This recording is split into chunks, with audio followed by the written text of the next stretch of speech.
ஐந்து கரத்தனை ஆனை முகத்தனை இந்தின் இளம்பிறை போலும் ஈற்றனை நந்தி மகந்தன்னை ஞானக் கொழுந்தினை புந்தியில் வைத்தடி போற்றுகின்றேனே. சதாசிவசமாரம்பாம் சங்கராச்சார்ய மத்யமாம் அஸ்மதாச்சார்ய பர்யந்தாம் வந்தே குரு பரம்பராம். அபார கருணா சிந்தும் ஞானதம் சாந்தரூபிணம் ஸ்ரீ சந்திரசேகர குரும் பிரணமாமி முதான்வகம். ஸ்ரீ குருப்யோ நமஹ. தென்னாடுடைய சிவனே போற்றி, என் நாட்டவர்க்கும் இறைவா போற்றி. சிவாய நம. திருச்சிற்றம்பலம். ராம் ராம். இறைவன் ஆனந்த திருநடனம் புரியும் 5 அம்பலங்களை பற்றி சிந்தித்து வருகிறோம். இதில் போன பகுதியில் இறைவன் பதஞ்சலி வியாகிரபாதர் என்ற 2 மகரிஷிகளின் பொருட்டு வெள்ளி அம்பலத்தில் ஆடிய திருநடன காட்சியின் சரித்திரத்தையும், பிறகு ராஜசேகர பாண்டியன் என்ற மன்னனின் பக்திக்காக இறைவன் அதே க்ஷேத்திரத்தில் அதே வெள்ளி அம்பலத்தில் கால் மாறி ஆடிய லீலையையும் அனுபவித்தோம். போன பகுதியின் முடிவில் இறைவன் இதே போல கால் மாறி ஆடிய லீலை நடந்த க்ஷேத்திரம் வேறு உண்டா என்ற கேள்வியோடு முடித்திருந்தோம். அதற்கான பதிலோடு இந்த பகுதியை தொடங்குகிறோம். இந்த கேள்விக்கான விடையை காண நாம் செல்ல வேண்டிய க்ஷேத்திரம் சோழ தேசத்தில் உள்ளது. இந்த தெய்வ தமிழ் திருநாட்டில்தான் எத்தனை க்ஷேத்திரங்கள். இந்த திருத்தலங்களின் பெயரையாவது நம்மால் முழுமையாக ஒரு வாழ்நாளில் தெரிந்து கொண்டு விட முடியுமா என்ன? இந்த தெய்வ தமிழ்நாட்டின் ஒவ்வொரு துகள் மண்ணும் அடியார்களுடைய திருவடிப்பட்ட புனிதமான மண். இது தெய்வ மனம் கமழும் அற்புதமான ஒரு பூமி பிரதேசம். அப்படிப்பட்ட இந்த தமிழ் திருநாட்டின் முக்கிய பகுதியான சோழ தேசத்தில் அமைந்த திருவாரூர் என்ற க்ஷேத்திரத்தின் அருகில் இருக்கக்கூடிய கீழ்வேளூர் என்று அறியப்படும், இப்போது பேச்சு வழக்கில் கீவளூர் என்று குறிப்பிடப்படும் க்ஷேத்திரத்திற்குத்தான் நாம் செல்ல போகிறோம். கோச்செங்கட்சோழன் என்ற சோழ மன்னன் கட்டிய 70 மாட கோவில்களில் இந்த கோவிலும் ஒன்று. ஆனை ஏற முடியாத உயர்ந்த மாடக்கோவில்களாக அமைத்தான் இந்த மன்னன். அப்படிப்பட்ட ஒரு புராதனமான க்ஷேத்திரம் கீவளூர் என்று அறியப்படும் இந்த கீழ்வேளூர். வேள் என்றால் கந்தவேள், குமரவேள் என்று அறியப்படும் சுப்பிரமணிய சுவாமியை, முருகப்பெருமானை குறிக்கும். கந்தவேளான அந்த பெருமானுக்கு சொந்தமான ஊராக வானவர் தேசத்தில் இருக்கக்கூடிய பிரதேசம் மேல்வேளூர் என்றும், பூமியிலே இருக்கக்கூடிய இந்த க்ஷேத்திரம் கீழ்வேளூர் என்றும் அறியப்படுகிறது. அப்படித்தான் இந்த பெயர் வந்தது. முருகப்பெருமானுக்கும் இந்த க்ஷேத்திரத்திற்கும் உண்டான தொடர்பு என்ன என்பதை பார்ப்போம். தேவர்களின் துயர் தீர்ப்பதற்காக சூரசம்ஹாரம் என்று நிகழ்த்திய பின், அசுரர்களை வதம் செய்த பின், முருகப்பெருமானை வீரஹத்தி என்ற தோஷம் பீடித்தது. அதனால் அதை போக்கிக் கொள்வதற்காக, இந்த வீரஹத்திகள் நீங்குவதற்காக சிவபெருமானின் கட்டளைப்படி பத்ரீவனமான இந்த ஸ்தலத்திற்கு வந்து 9 லிங்கங்களை பிரதிஷ்டை செய்து பூஜை செய்து தவம் இருந்தார் சுப்பிரமணிய கடவுள். அவர் மஞ்சள் பொடி கொண்டு பிடித்து வைத்த பிள்ளையார் விளங்கும் இடம் மஞ்சாடி என்று அறியப்படுகிறது. அவர் பிரதிஷ்டை செய்த லிங்கங்கள் கோவில் கடம்பனூர், ஆழியூர், இளங்கடம்பனூர், பெருங்கடம்பனூர், கடம்பா வாழ்க்கை, வல்லமங்கலம், பட்டமங்கலம், தேவூர் முதலிய இடங்களில் விளங்குகின்றன என்று தல வரலாறு மூலம் தெரிந்து கொள்கிறோம். அவர் சிவபூஜை செய்ய இயலாதபடி வீரஹத்திகள் வந்து இடையூறு செய்ய குமரக்கடவுளின் அன்னையான, நம் அனைவருக்கும் அன்னையான பராசக்தி கோர ரூபம் எடுத்துக்கொண்டு தன்னுடைய மைந்தனை காப்பதற்காக 4 திசைகளிலும் ஆகாயத்திலும் பரவி 5 வட்டத்தம்மை என்ற பெயரில் காளி வடிவில் இந்த தவத்தை, இந்த பூஜையை காத்ததாக தல வரலாறு கூறுகிறது. இங்கே சுதை வடிவில் காளி தேவி காட்சி கொடுக்கிறாள்.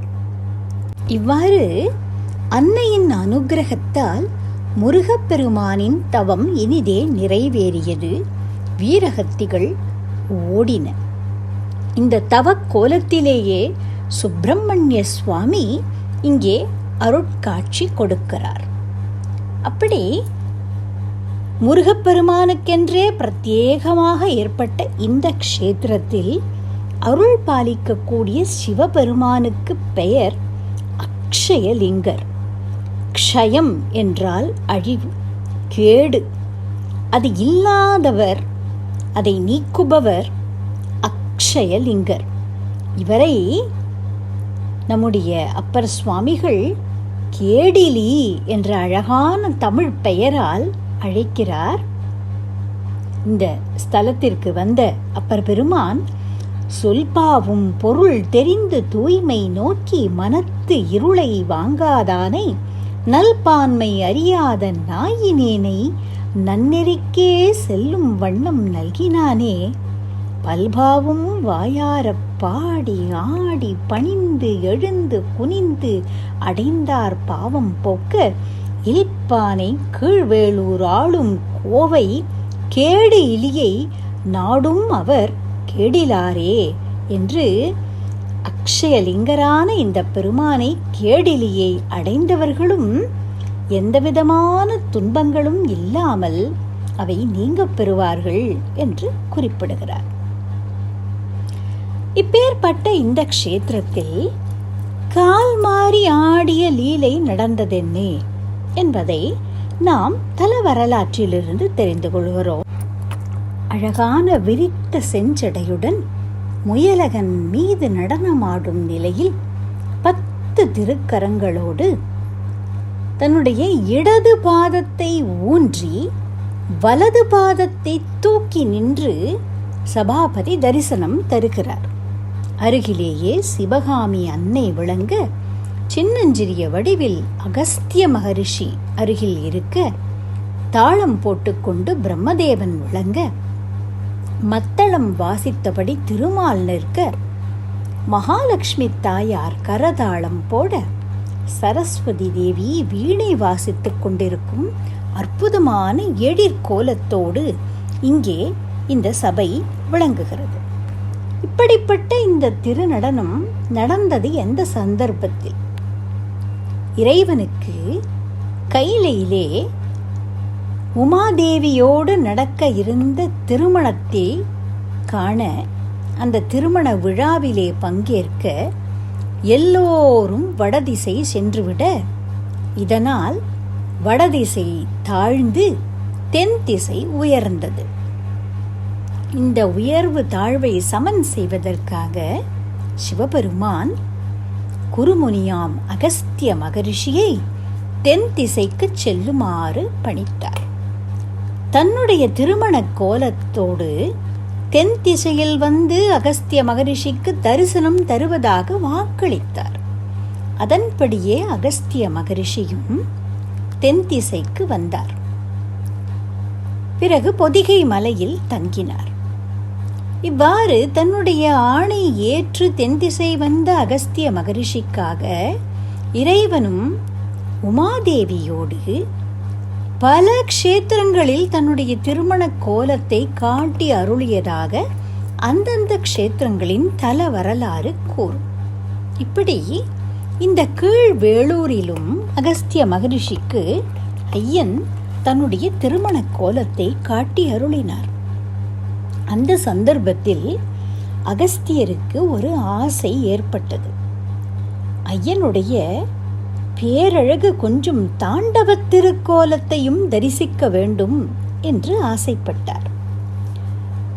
அகஸ்தியருக்காக கால் மாறி ஆடிய கற்பகமாக இறைவன் நின்று காட்சி கொடுத்தார். இறைவனுடைய வலது பாத தரிசனத்தை காண வேண்டும் என்று அகஸ்திய மகரிஷி ஆசைப்பட்டதால் இவ்வாறு கால் மாறி ஆடிய கோலத்தில் இறைவன் தரிசனம் கொடுத்தார்.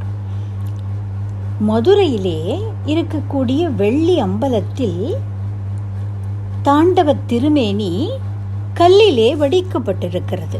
இங்கே கீழ் வேளூரில் செப்பு திருமேனியாக வடிக்கப்பட்டிருக்கிறது. இறைவனுடைய 7 வகை தாண்டவங்கள் என்று நாம் கூறியதில் எந்த தாண்டவ வகையிலும் வைத்து எண்ணப்பட தகுந்தது அல்ல என்றாலும் அற்புதமான இந்த இறைவனின் திருநடன கோலம் ஆனந்தமாய் அகஸ்தியர் வணங்கி வழிபட்டதைப் போல இன்றளவும் நாமும் வழிபடும் விதமாக கேடிலியப்பனான இந்த இறைவனின் திருக்கோவிலிலே விளங்குகிறது. அகஸ்திய மகரிஷி என்று சொன்னதும் நமக்கு நினைவு வரக்கூடிய பெயர் பொதிகை மலை. பொதிகை மலை அமைந்த பாண்டிய நாடு. பாண்டிய அரசர்களுக்கெல்லாம் குலகுருவாகவே அகஸ்திய மகரிஷி விளங்கி இருக்கிறார் என்பதை பல செப்பேடுகளிலிருந்தும் அறிய கிடைக்கிறது. அப்படிப்பட்ட தமிழ் முனிவரான சிவபெருமானிடத்திலிருந்து தமிழை பெற்று தந்த ஒரு ஒப்புயர்வற்ற மகரிஷியான அகஸ்திய மகரிஷி தவம் செய்த பொதிகை மலை என்றதும் நமக்கு நினைவிற்கு வரக்கூடிய க்ஷேத்திரம் திருக்குற்றாலம். அழகான அருவிகள் பாய்ந்து வளம் கொழிக்கக்கூடிய இயற்கை எழில் கொஞ்சக்கூடிய அற்புத பிரதேசம் திருக்குற்றாலம் என்ற இந்த க்ஷேத்திரம். இறைவனின் 5 பெரும் அம்பலங்களில் ஒன்றான சித்திர சபை விளங்கக்கூடிய க்ஷேத்திரம் இந்த திருக்குற்றாலம்தான். அதை காண்போம் வாருங்கள். பஞ்சசபைகள் என்று இறைவன் திருநடனம் புரியும் 5 அம்பலங்களை பற்றி பார்த்து கொண்டே வருகிறோம். இதில் படைத்தல் தொழிலை குறிக்கக்கூடிய காளிகா தாண்டவம் நிகழ்ந்ததாக கூறப்படும் திருநெல்வேலி தாமிர சபையின் மகாத்மியத்தை முன்னரே கண்டோம். காத்தல் தொழிலை குறிப்பதாகிய சந்தியா தாண்டவம் நிகழ்ந்த வெள்ளி அம்பலத்தின் சிறப்பை பற்றி போன பகுதிகளில் கண்டோம். அழித்தல் என்று சொல்லக்கூடிய தொழிலை இறைவன் நள்ளிரவில் புரிவதாக கூறுகின்றன நம்முடைய புராணங்களும் ஆகமங்களும். மணிவாசக பெருமானும் இதை திருவாசகத்தில் நல் இருளில் நட்டம் பயின்றாடும் நாதனே தில்லையுள் கூத்தனே தென்பாண்டி நாட்டானே என்று குறிப்பிடுகிறார். இனி எஞ்சியுள்ள 2 தொழில்களான மறைத்தல் என்று சொல்லக்கூடிய திரோதானம், அனுக்கிரகம் என்று சொல்லக்கூடிய அருள் தொழிலை புரிவதான மன்றம், இவை எல்லாவற்றையும் சேர்த்து புரியும் 5 தொழில் நடனம் நிகழக்கூடிய தில்லையம்பதி என்னும் இந்த 5ம் பஞ்சசபைகள் என்பதாக கண்டோம். இதிலே திரோதானம் என்று சொல்லக்கூடிய மறைத்தல் தொழிலை குறிக்கக்கூடிய திருநடனம் திரிபுர தாண்டவம் என்று கூறப்படுகிறது. இந்த திரிபுர தாண்டவத்தை பற்றி முன்னரே பகுதி 6 என்பதில் கண்டோம். சிலப்பதிகாரம் முதலான பல நூல்களிலும் இந்த நடனத்தை பற்றி குறிப்பிட்டிருப்பதை கூறினோம். முப்புறங்கள் என்று சொல்லக்கூடிய 3 பறக்கும் கோட்டைகளை எரித்து இறைவன் ஆடிய தாண்டவத்தை திரிபுர தாண்டவம் என்று இலக்கியங்களும் ஆகமங்களும் புராணங்களும் குறிப்பிடுகின்றன. அப்பனி செஞ்சடை ஆதி புராதனன் முப்புறம் செற்றனன் என்பர்கள் மூடர்கள் முப்புறமாவன மும்மல காரியம் அப்புறம் எய்தமை யார் அறிவாரே என்று திருமூலர் திருமந்திரத்தில் குறிப்பிடுகிறார். முப்புறங்கள் என்று குறிப்பிடப்படும் இந்த 3ம் ஆணவம், கன்மம், மாயை என்று 3 மலங்களையே குறிப்பிடுகின்றன என்று அவர் கூறுகிறார். உயிர்களிடத்திலே படிந்து அவற்றின் தூய்மையை மறைத்து நிற்கக்கூடிய 3 மலங்களான ஆணவம், கன்மம், மாயை என்பவை அரணமைந்த கோட்டைகளைப் போல எளிதில் அழிக்க முடியாத அளவிற்கு வலிமை பெற்றிருப்பதாக இருப்பதனால் அவற்றை முப்புறங்கள் என்று உருவகப்படுத்தியுள்ளனர். உயிர்களை இந்த 3 புறங்களும் இறைநிலையை அடைய விடாதபடி தடுப்பதனால் இதை அழித்து மும்மலமாகிய இந்த முப்புறத்தை அழித்து உயிர்களை இறைவன் விடுதலை செய்யக்கூடியதான இந்த நிகழ்வை குறிப்பதே இந்த திரிபுர தாண்டவமாகும். இந்த முப்புர தாண்டவத்தை கொடுகொட்டி என்றும் பாண்டரங்கம் என்றும் 2 விதமாக பிரித்து சிலப்பதிகாரம் முதலிய பழைய நூல்கள் கூறுகின்றன என்பதை பகுதி 6 தாண்டவ வகைகள் 1 என்ற பகுதியில் கண்டோம். கொடுகொட்டி என்பது திரிபுரம் தீப்பிடித்து எரியும் பொழுது இறைவன் அன்னை தாளம் கொட்ட அதற்கு இசைவாக ஆடிய நடனம் என்றும், பாண்டரங்கம் என்பது திரிபுரம் எரிந்து சாம்பலான பிறகு அந்த சாம்பல் காட்டையே தன்னுடைய அரங்கமாக வைத்துக்கொண்டு நான்முகன் காண இறைவன் ஆடிய நடனம் என்பதையும் மிகவும் விரிவாக பகுதி 6 நாம் கண்டோம். இந்த திரிபுர தாண்டவம் நிகழ்த்தப்பட்ட இடமாக பஞ்சசபைகளில் ஒன்றான திருக்குற்றாலம் என்ற க்ஷேத்திரம் குறிப்பிடப்படுகிறது. இந்த சபை சித்திர சபை என்று அறியப்படுகிறது. திருக்குற்றாலம் என்ற க்ஷேத்திரத்திலே திரிகூடமலை என்ற 3 சிகரங்களை உடைய மலை. இந்த க்ஷேத்திரம்தான் சித்திர சபை என்பது அமைந்த இடமாக திருக்குற்றால தலபுராணத்தில் குறிப்பிடப்படுகிறது. திருந்த மதிசூடி தெண்டீர் சடை கரந்து தேவி பாகம் பொருந்தி பொருந்தாத வேடத்தால் காடுரைதல் புரிந்த செல்வர் இருந்த இடம் வினவில் ஏலங்கமழ் சோலை இன வண்டு யாழ் குறுந்த மணனாரும் குன்றிடம் சூழ் தன் சாரல் குறும்பலாவே என்று திருஞான சம்பந்தரும் தன்னுடைய தேவார பாடலில் ஆயிரக்கணக்கான வருடங்கள் முன்பாக இந்த தலத்தின் பெருமையை வைத்து பாடியிருக்கிறார். பாண்டிய நாட்டு தேவார தலங்கள் 14 இந்த க்ஷேத்திரம் 1. மூர்த்தி, தலம், தீர்த்தம் என்று எல்லா வகையிலும் பெருமை பொருந்தியது இந்த க்ஷேத்திரம். வியாச பகவான் இயற்றிய 18 புராணங்களில் மிகவும் விஸ்தாரமான புராணமாகிய ஸ்காந்தத்தில் சங்கர சம்ஹிதை, சனத்குமார சம்ஹிதை என்ற பகுதிகளில் இந்த க்ஷேத்திரத்தின் மகாத்மியம் விரிவாக கூறப்பட்டிருக்கிறது. சூத மகரிஷி நைமிசாரண்யத்திலே தவம் புரிந்து கொண்டிருந்த மற்ற மகரிஷிகளுக்கு இந்த தலத்தின் பெருமைகளை விரித்து கூறுவதாக இந்த புராணம் அமைகிறது. 17ஆம் நூற்றாண்டில் வாழ்ந்த திரிகூட ராசப்ப கவிராயர் என்பவரால் தமிழில் இந்த புராணம் எழுதப்பட்டது. மேலகரம் ராசப்பா என்ற இவர் சிவபெருமானிடத்திலே அபரிமிதமான பக்தி உடையவர். அவருக்கு ஒருமுறை ஒரு முனிவர் தோன்றி பஞ்சாட்சரத்தை நாவில் எழுத அது முதல் சிவபெருமானுடைய அளப்பெரும் கருணையால் கவிதைகள் பாடக்கூடிய ஆற்றல் பெருகி வர திரிகூட ராசப்ப கவிராயர் என்று அவர் பெயர் பெற்றார்.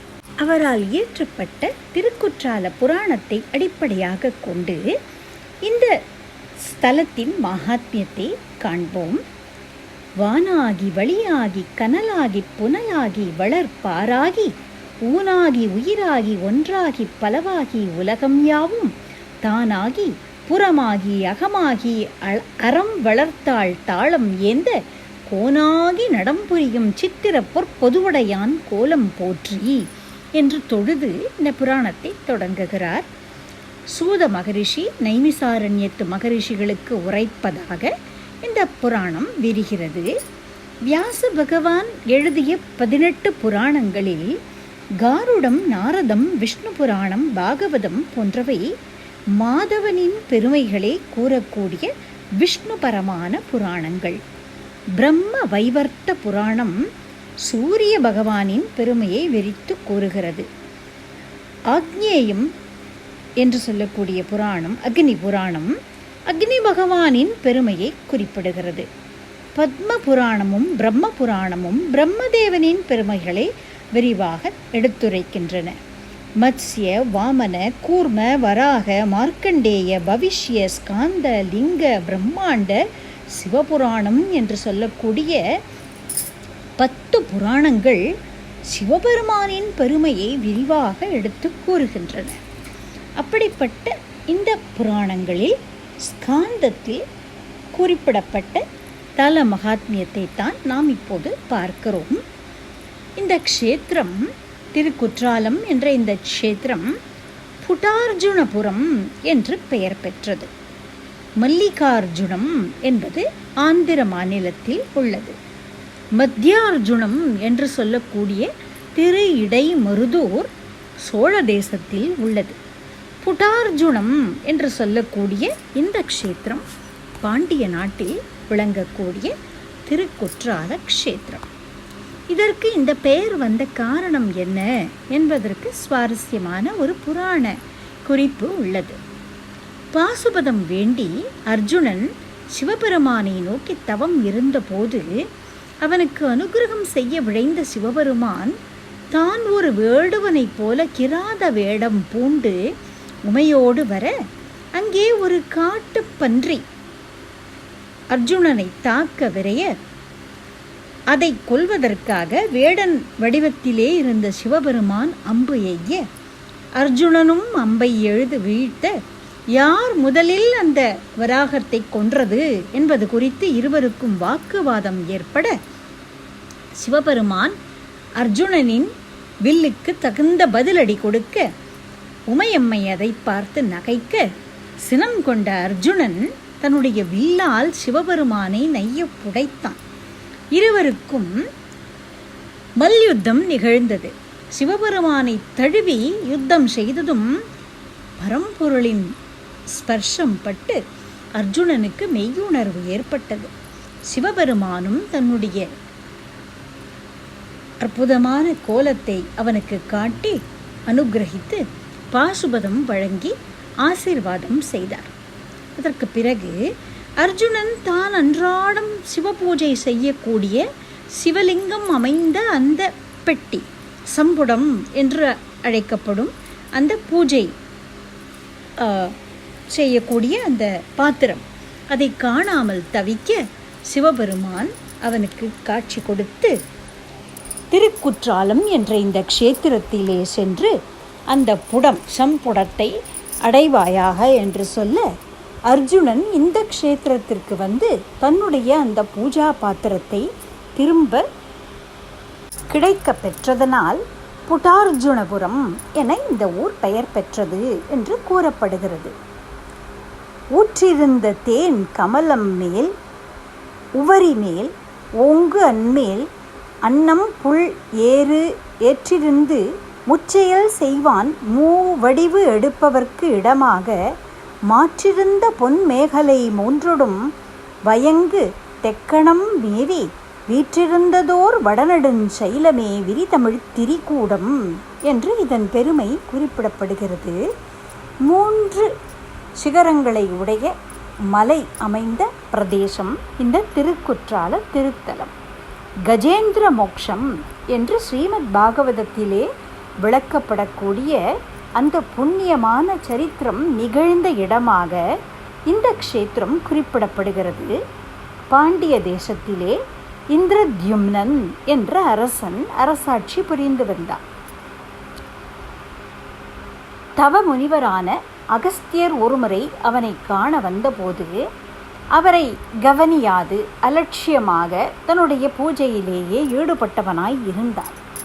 மகான்களை காண்பது துர்லபம் என்பதால் அவர்களை மரியாதை செய்ய வேண்டியது தலையாய கடமை என்பதை உணராது அவன் அலட்சியமாக இருந்ததால் அகஸ்தியரின் சாபத்திற்கு ஆளானான். பிறகு தன்னுடைய தவறுக்கு வருந்தி அவரிடம் மன்னிப்பு கேட்க, நீ யானையாக பிறப்பாய், இந்த திரிகூட மலையை வலம் வந்து அங்கே இருக்கக்கூடிய தடாகத்திலே நீ இருக்கும் பொழுது இறைவனால் ஆட்கொள்ளப்பட்டு முக்தி அடைவாய் என்பதாக அகஸ்திய மகரிஷி அருளினார். அதன்படியே கஜேந்திரன் என்ற யானையாக பிறப்பெடுத்து அந்த காட்டில் உள்ள மிருகங்களுக்கெல்லாம் தலைவனாகவே இருந்து இந்த திரிகூட மலையை வலம் வந்து அங்கே உள்ள சுனையில் தடாகத்தில் தன்னுடைய கூட்டத்தோடு நீரருந்தி விளையாடும் பொழுது ஒரு முதலை அந்த யானையின் காலை கவ்வ 500 வருடங்கள் யானை முதலையை பிடித்திழுக்க, 500 வருடங்கள் முதலை யானையை பிடித்து இழுக்க, கடைசியில் போராடி தோற்றுப்போய் ஆதி மூலமே என்று கஜேந்திரனான இந்த யானையின் அலற காக்கும் கடவுளான கமலநயனான மாதவனின் வடிவத்திலே கருடாரூடனாய் வந்து பரமாத்மா அருள் புரிந்து முக்தி அளித்தான் என்பதாக இந்த புராணம் குறிப்பிடுகிறது. இதிலே திருக்குற்றால புராணம் இந்த திரிகூட மலையினை வலம் வந்த புண்ணியத்தால் இறைவனுடைய காட்சியும் முக்தியும் கிடைக்கப் பெற்றான் கஜேந்திரன் என்பதாக இந்த தலத்தின் பெருமையை உயர்த்தி கூறுகிறது. கம்ப ராமாயணத்திலும் இந்த புராணத்தை கம்பர் பலமுறை எடுத்து கூறியிருக்கிறார். ராமனுக்கு பரம்பொருளின் பெயரான ராம சப்தத்தை, தாரக பிரம்மமான ராம சப்தத்தை வசிஷ்ட மகரிஷி இட்டபோது அதை பற்றி குறிப்பிடக்கூடிய கம்பர், கரா மலை தளர் கை கரியைத்தே அரா அணையில் துயில்போய் என அந்நாள் விராவி அளித்தருள் மெய்ப்பொருளுக்கே இராமன் என பெயர் ஈந்தனன் அன்றே என்று கூறுகிறார். ஒரு முதலை தன் காலை கவ்விக்கொண்டு வருத்த அதனால் சோர்வுற்ற யானையாகிய கஜேந்திரன் பாம்பனையில் துயிலக்கூடிய பரந்தாமா என்று அழைக்க, அந்த நாளில் விரைந்து சென்று அந்த முதலையை அடித்து அந்த யானையை காத்த பரம்பொருளுக்கு ராமன் என்ற பெயரை இட்டார் வசிஷ்டர் என்று கூறுகிறார். இப்படிப்பட்ட அற்புதமான இந்த புராண கதை நிகழ்ந்த க்ஷேத்திரம் இந்த திருக்குற்றால். குறும்பல ஈசர் என்ற இறைவனும் குழல்வாய் மொழி அம்மையும் அருள் பாலிக்கக்கூடிய அற்புதமான க்ஷேத்திரம். பல பாண்டிய மன்னர்களாலும் குறுநில மன்னர்களாலும் பல திருப்பணிகள் செய்யப்பட்ட மிகவும் புராதனமான க்ஷேத்திரம் இது. மலை வளமும் மழை வளமும் செறிந்து விளங்கக்கூடிய இயற்கை அன்னையின் எழில் கொஞ்சும் க்ஷேத்திரம் இது. தேனருவி, செண்பகாதேவி, பொங்குமாக்கடல், வட அருவி, குற்றால அருவி, ஐந்தருவி என்று திரும்பிய பக்கங்களெல்லாம் அருவிகளால் நிரம்பிய இயற்கை எழில் கொஞ்சும் ஒரு பூமி பிரதேசம் இது. ஸ்ரீமத் பாகவதத்தில் முதல் ஸ்காந்தத்தில் யுதிஷ்டிர மகாராஜா தன்னுடைய சிறிய தந்தையான விதுரரை பார்த்து கூறுவதாக மகான்களின் பெருமையை வியாசாச்சாரியார் அற்புதமாக வெளிப்படுத்துகிறார். யுதிஷ்டிரர் விதுரரை பார்த்து அவருடைய தீர்த்த யாத்திரை பற்றி விசாரிக்கும் பொழுது கூறுகிறார், பவத்விதா பாகவதாஸ் தீர்த்தபூதாக ஸ்வயம் விபோ தீர்த்தி குர்வந்தி தீர்த்தானி ஸ்வாந்தஸ்தேன கதாபிருதா என்று கூறுகிறார். ஐயனே, தங்களை போன்ற அடியார்கள் தாங்களே தீர்த்த க்ஷேத்திரத்திற்கு ஒப்பானவர்கள். ஏனென்றால் எப்போதும் பரமாத்மாவை தாங்கள் தங்களுடைய ஹிருதயத்திலே தாங்கி இருக்கிறீர்கள். நீங்கள் எங்கெல்லாம் செல்கிறீர்களோ உங்கள் பாதம் பட்ட மண் எல்லாம் க்ஷேத்திரமாக மாறுகிறது என்று யுதிஷ்டிரர் கூறுவதாக அங்கே வியாசர் அமைத்திருக்கிறார். அப்படி ஏற்கனவே அளவிட முடியாத மகிமைகள் நிறைந்ததான இந்த திருக்குற்றால க்ஷேத்திரம் அதன் பெருமைகளுக்கெல்லாம் மகுடம் சூட்டியதைப் போன்ற பெருமையை அடைந்தது ஒப்பற்றவரான அகஸ்திய மகரிஷியின் தொடர்பினால்.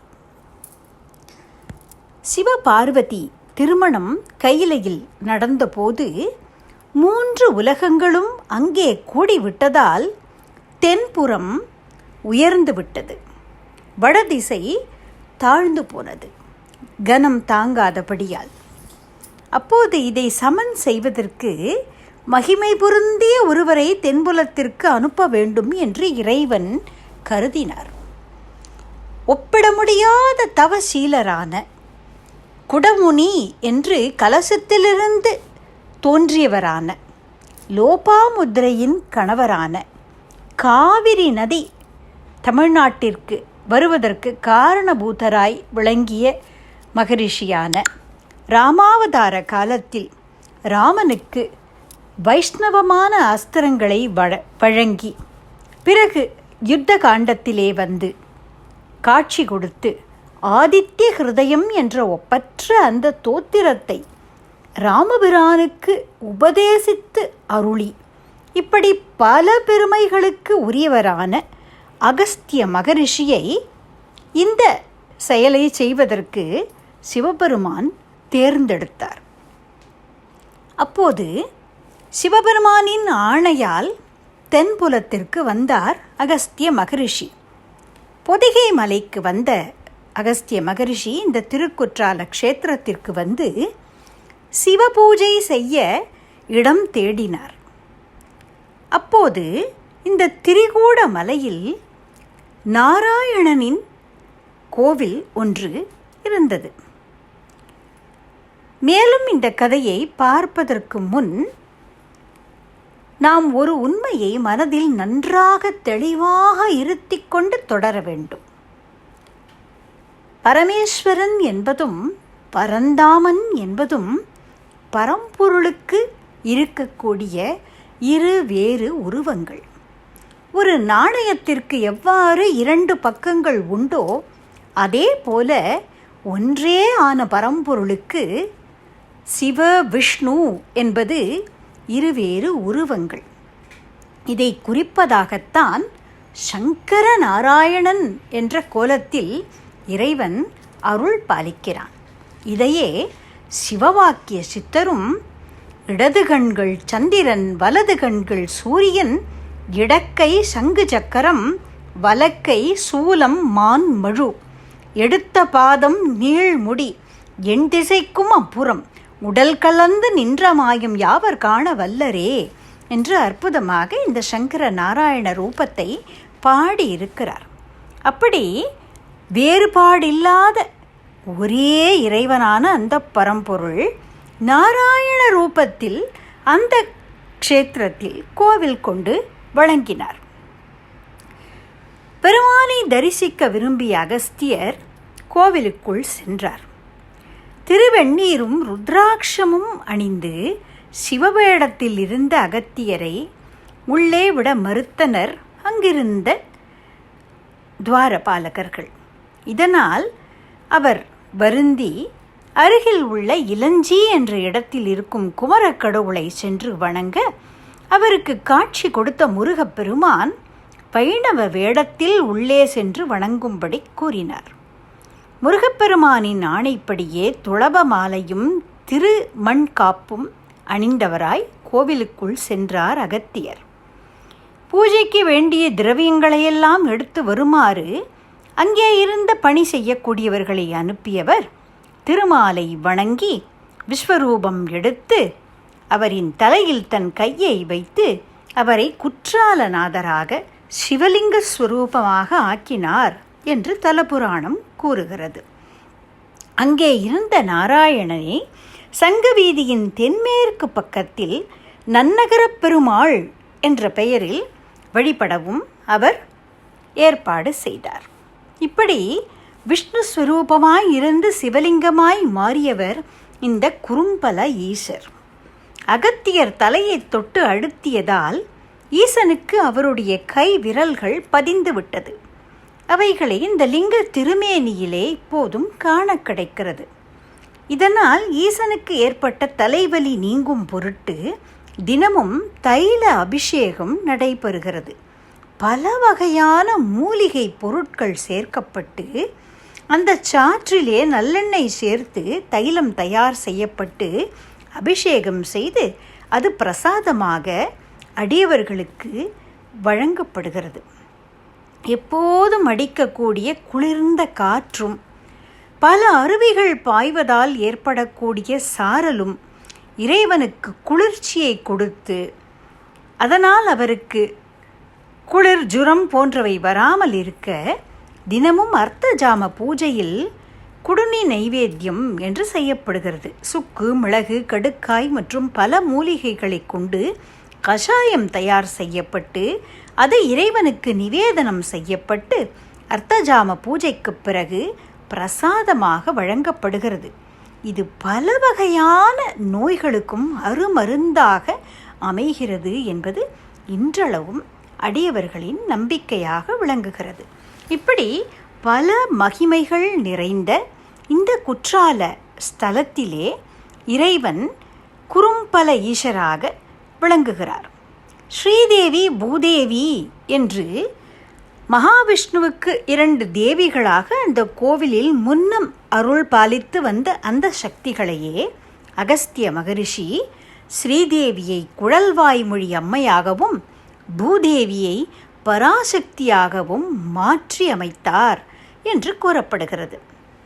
அதனால் இந்த பூதேவி ஸ்ரீசக்கர மேரு அமைப்பில் உள்ள பராசக்தியாக இங்கே அருள் பாலிக்கிறாள். பூதேவியாக இருந்தவளே இந்த அம்பிகை என்பதால் இது தரணி பீடம் என்று பெயர் பெற்று விளங்குகிறது. நவசக்தி பீட்டமாக மிகுந்த மகிமை பொருந்திய சக்தி பீட்டமாக இது விளங்குகிறது. பௌர்ணமிகளில் இங்கே நவசக்தி பூஜையும் நடத்தப்படுகிறது. ஸ்தல விருட்சமான குறும்பலா வருடம் முழுவதும் பலா காய்த்து கொண்டே இருக்கிறது. ஆனால் இந்த பலாவில் உள்ள சுளைகள் அத்தனையுமே லிங்க வடிவம் கொண்டவையாக இருப்பதால் அதுவே இறைவன் வடிவம் என்றே கருதி வணங்கப்படுகிறது. இப்படி அளவிறந்த மகிமைகள் பொருந்திய இந்த தலம் சித்திர சபையாக ஆனது எவ்வாறு? யார் பொருட்டு இறைவன் இங்கே நடனமாடி தரிசனம் கொடுத்தார்? இந்த கேள்விகளுக்கு விடையை நாம் தொடர்ந்து அடுத்த பகுதியில் சிந்திப்போம். சிவாய நம. திருச்சிற்றம்பலம். ராம் ராம்.